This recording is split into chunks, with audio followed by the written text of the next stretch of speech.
हिंदी है हम। जी हाँ दोस्तों, ब्रेक के बाद जाहिर है कि आज हिंदी दिवस पूरा देश मना रहा है और सुबह से बंसल न्यूज पर आप अलग अलग मेहमानों से भी मुखातिब हो रहे हैं। हिंदी दिवस के इस मौके पर अब चर्चा करने के लिए हमारे साथ एक मेहमान जुड़ रहे हैं। इलाहाबाद विश्वविद्यालय में सेंटर ऑफ मीडिया स्टडीज के समन्वयक धनंजय चोपड़ा जी। धनंजय जी वरिष्ठ लेखक और साहित्यकार हैं, साथ ही उन्हें पत्रकारिता का भी काफी अच्छा अनुभव है। वे हिंदी में अब तक करीब 15 किताबें भी लिख चुके हैं। तो इस चर्चा को आगे बढ़ाएंगे, धनंजय से बातचीत करेंगे न्यूज हेड शरद द्विवेदी जी। मैं शरद जी को ही ओवर टॉस करता हूं। ओवर टू यू शरद जी। बिल्कुल, बहुत धन्यवाद दीपक। और हम सीधे इलाहाबाद चलते हैं जहां डॉक्टर धनंजय हमारे साथ जुड़ रहे हैं। डॉक्टर साहब, पहले तो आपको हिंदी दिवस पर बहुत बहुत शुभकामनाएं। और हिंदी के वास्तविक पैरोकार तो आप ही लोग हैं, जो हिंदी के संवर्धन के लिए, हिंदी के विकास के लिए गहरी प्रतिबद्धता से निरंतर काम कर रहे हैं। मैं पहले यही जानना चाहूँगा कि हिंदी लेखन कैसे, हिंदी लेखन की तरफ हमारी अभिरुचि और अधिक बढ़े और शुद्धता के साथ हिंदी का लेखन हो सके, इस दिशा में हमें क्या प्रयास करने चाहिए, क्योंकि आपका लंबा अनुभव रहा है इस दिशा में। जी देखिए, लिखने का खेल अजब और अद्भुत है। अगर कोई व्यक्ति लिखने के क्षेत्र में आना चाहता है तो सबसे पहले उसे पढ़ना होगा। पढ़ने की आदत का विकास होना बहुत जरूरी है। मैं हमेशा कहता हूं कि जो पढ़ेगा वही रचेगा, जो रचेगा वही बचेगा, जो बचेगा वही दुनिया में टिकेगा। तो जाहिर है कि अगर हमें कुछ रचना है, हमें अपने में लिखने की आदत लानी है, तो हमें पढ़ना शुरू करना होगा। और जब हम पढ़ते हैं ना, तो हमारे पास यह एक अपने आप में आभास होना चाहिए कि हम किन शब्दों से जुड़ रहे हैं, हम किन वाक्य संयोजना से जुड़ रहे हैं, हम कैसे एक लेखक को पढ़ते समय उसके शब्दों के साथ जुड़ना, उसकी वाक्य संयोजना से जुड़ना, उसके अर्थ से जुड़ना, और वह जो लय प्रवाह है उससे जुड़ना। तो जो व्यक्ति लिखना चाहता है, जब वह पढ़ना शुरू कर देता है तो उसे बहुत सारी चीजें अपने आप आने शुरू हो जाती हैं। बिल्कुल, आपने बहुत सुंदर इसकी व्याख्या की है आपने। लिखने के साथ एक शुद्धता के प्रति आकर्षण, क्योंकि अब एक ऐसे दौर में हम रह रहे हैं जहां अलग अलग किस्म की स्लैंग भी भाषाओं की इस्तेमाल होने लगी है। बहुत सारे ऐसे वाक्य हैं जो इंटरनेट, मोबाइल और चैट की इस दुनिया में हिंदी और अंग्रेज़ी में अपने वास्तविक रूप में नहीं लिखे जा रहे हैं। इसकी तरफ हमारा कैसे ध्यान हो, और इसमें हमारे शैक्षणिक संस्थानों की किस तरह की भूमिका आप देखते हैं?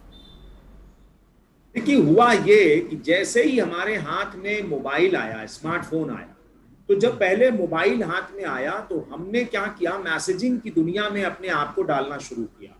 और वहीं से गड़बड़ी शुरू हो गई कि हमने जब मैसेज करना शुरू किया तो हमने अपने जरूरी शब्दों को खारिज करना शुरू कर दिया। और जब हमने जरूरी शब्दों को खारिज किया तो हमने बाद में कई शब्दों के हिज्जे भी गायब करने शुरू कर दिए। हम ठीक से आई लव यू भी नहीं लिख पा रहे थे अंग्रेजी में, या हिंदी में बहुत सारे शब्दों का हमने नुकसान किया। एक तो ये काम बड़ा हुआ। दूसरा ये कि हमने प्राइमरी एजुकेशन में, जो प्राथमिक विद्यालय थे, जो हमारी पाठशालाएं थी, उनमें हमने अपनी मातृभाषा के साथ खिलवाड़ करना शुरू कर दिया।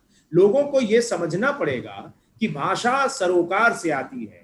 वह माता के प्रति सरोकार है, वह पिता के प्रति सरोकार है, वह अपने दोस्तों के प्रति सरोकार है, वह अपने अध्यापक के प्रति, अपनी पढ़ाई के प्रति। तो जैसे जैसे सरोकारों से जुड़ता हुआ बच्चा आगे बढ़ता है, उसके पास अपने शब्द आने शुरू हो जाते हैं, वह शब्दों से परिचित होना शुरू हो जाता है और वह अपने सरोकार की भाषा गढ़ना शुरू कर देता है। तो कहीं ना कहीं हमारे सरोकारों में नई टेक्नोलॉजी का उपयोग हुआ। हमने जो नया वातावरण बनाया, हमने जो नई चीजें बनाई, उसमें हमने ये नहीं सोचा कि इस नई टेक्नोलॉजी का हम अपने भाषा के उत्थान के लिए, उन्नति के लिए क्या कर सकते हैं। यह काम नहीं किया, जबकि टेक्नोलॉजी सोच रही थी। टेक्नोलॉजी ने हिंदी के लिए बहुत काम किया, और जितनी इंटरनेट की टेक्नोलॉजी जो थी वो लग गई हिंदी को अपनी भाषा बनाने में। लेकिन इधर हिंदी भाषी ने, लोगों ने क्या किया कि अपने ही शब्दों को खारिज। कितने समय हो गए कि हम ये कहें कि मेरा हृदय करुणा से भर गया। इसे हम भाषा का क्रियोलीकरण भी कह सकते हैं कि हमारे पास अपने शब्द इतने अच्छे थे कि हमारा हृदय करुणा से भर गया। हम उसकी बजाय दूसरे शब्दों का, दूसरी भाषा के शब्दों का इस्तेमाल करने लगे। तो हमारे पास इतने सुंदर शब्द थे। लोग कहते हैं बड़े कठिन शब्द होते हैं, शब्द कठिन नहीं होते, हम शब्दों से परिचित नहीं होते हैं और अपनी पीढ़ियों को परिचित नहीं कराते हैं। जब हम अपने शब्दों से पीढ़ियों को परिचित कराना शुरू कर देंगे, हम अपने घरों में अपने शब्दों को बोलना शुरू कर देंगे, तो आप जाने रहिए। दूसरा, जब हम शुद्धता की बात करते हैं तो हमें अपने बच्चों को बताना होगा कि जो आपके अक्षर है ना, वो अक्षर आपके प्राण से निकलते हैं, प्राण वायु से निकलते हैं। प्राण हमारा हृदय में बसता है और हमारे मस्तिष्क में बसता है। तो हम दोनों का कॉम्बिनेशन, दोनों का समन्वय करते हैं और फिर हम कभी गले से शब्द निकालते हैं, कभी तालू से, कभी होठ से निकालते हैं, हम अक्षर बनाते हैं। पा फा बा भा मा होठ से निकल रहा है, टा ठा डा ढा ये तालू से निकल रहा है, क ख ग ग ये गले से निकल रहा है, तो च छ इसमें जीभ चल रही है। हम ये बात जब तक नहीं बताएंगे तब तक हम शा में फर्क नहीं कर पाएंगे, हम शब्दों को गलत बोलेंगे। दूसरा, हमारी जो लोकल डायलेक्ट्स होती है उसमें जब हम बात करते हैं तो हम शब्दों का लिंक, एक बार काका हाथरसी से किसी ने पूछा कि एक भाई मुर्गा, दो मुर्गे मुर्गी हैं, आप बताएं इनमें से बिना कुछ कहे बिना कुछ देखे कि मुर्गा कौन है मुर्गी कौन है? तो बोले बिल्कुल साफ है, दाना डाल दो, जो चुगेगा वो मुर्गा है, जो चुगेगी वो मुर्गी है। अब चक्कर ये है कि ये तो काका हाथरसी ने हास्य में बता दिया, लेकिन हमारे पास ये है कि हम शब्दों के लिंग से अपनी बच्चों को परिचित नहीं कराते। बाजार खुलेगा कि बाजार खुलेगी, हाथी चलेगा कि हाथी चलेगी, तो हम अपने लोकल डायलेक्ट्स में फंस जाते हैं, हम अपने स्थानीय भाषा में फंस जाते हैं, बोली में फंस जाते हैं और हम जो शब्दों के लिंग हैं उनसे बच्चों को परिचित नहीं कराते। वही विश्वविद्यालय तक चले आते हैं। तो प्राथमिक स्तर पर एक तो सरकार ने अच्छा काम किया कि अब कह दिया मातृभाषा में पढ़ाई, तो अब जिम्मेदारी अध्यापकों की बढ़ गई है। अपनी मातृभाषा के शब्दों के लिंग को, शब्दों के उच्चारण को, शब्दों की मात्राओं को, शब्दों के विस्तार को अपने विद्यार्थियों को देना पड़ेगा। उन बच्चों के लिए तैयार करें कि हम कैसे अपनी भाषा के शब्दों को अच्छे ढंग से अपने बच्चों को दे पाएं। जब हम अपने बच्चों को उन शब्दों को दे पाएंगे तो जाहिर है कि दुनिया बहुत सुंदर होगी। हम जब अपने शब्दों के साथ जुड़ते हैं ना, तो हम अपने प्राण के साथ जुड़ते हैं, अपने जीवन के साथ जुड़ते हैं। ये शब्द होते हैं जो हमें संघर्ष कराते हैं, ये शब्द होते हैं जो हमें प्रेम सिखाते हैं, यही शब्द हमें जीने की ताकत भी देते हैं।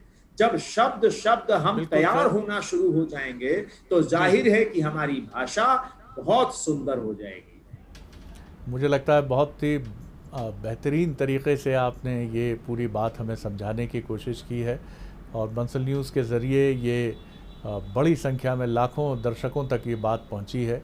और डॉक्टर साहब, मैं आज हिंदी दिवस पर ये वायदा भी आपसे ले रहा हूँ कि आज तो मौका ज़रूर एक संक्षिप्त बातचीत का है, लेकिन हिंदी पर बात करने के लिए किसी दिवस की आवश्यकता नहीं है और होनी भी नहीं चाहिए। तो मैं आपसे वादा ले रहा हूं कि आगे एक आधे घंटे की या उससे भी अधिक एक मुसलसल एक लंबी बातचीत के लिए आपसे वक्त, आपकी इजाज़त से, आपकी अनुमति से आपसे हम लेंगे। भाषा तहों का खेल है, हर तह खोलते चले जाएंगे और भाषा का नया रूप मिलता चला जाएगा, बातचीत होती रहेगी। बिल्कुल सर, बातचीत होती रहेगी और आपका मार्गदर्शन और आपका जो लंबा अनुभव है लेखक, कवि, साहित्यकार, पत्रकार का, निश्चित तौर पर समाज आपकी तरफ देख रहा है कि वो कंट्रीब्यूशन जो आपका रहा है वो समाज तक पहुँचे, लोगों तक पहुँचे, ख़ासतौर से नई पीढ़ी तक पहुँचे। मैं बहुत धन्यवाद करता हूँ डॉक्टर धनंजय चोपड़ा साहब हमारे साथ जुड़े इलाहाबाद से। बहुत शुक्रिया सर, बहुत धन्यवाद आपको। दीपक, बहुत बहुत धन्यवाद आपका भी शरद जी इस चर्चा को आगे बढ़ाने के लिए। तो बहुत संक्षिप्त में चोपड़ा साहब ने बहुत अच्छी बात कही है कि आप अच्छा लिख तभी पाएंगे जब आप बहुत सारा पढ़ेंगे। और टेक्नोलॉजी के आने के बाद, मोबाइल के आने के बाद हमने महत्वपूर्ण शब्दों को अपनी बोलचाल में और लिखावट में कहीं खारिज कर दिया है। इसलिए खूब सारा पढ़िए, खूब सारा लिखिए और भाषा के उन्नति और उत्थान के लिए ये जिम्मेदारी हमारे अध्यापकों की, हमारे समाज की है। गर्व से कहिए, हिंदी है हम। नमस्कार।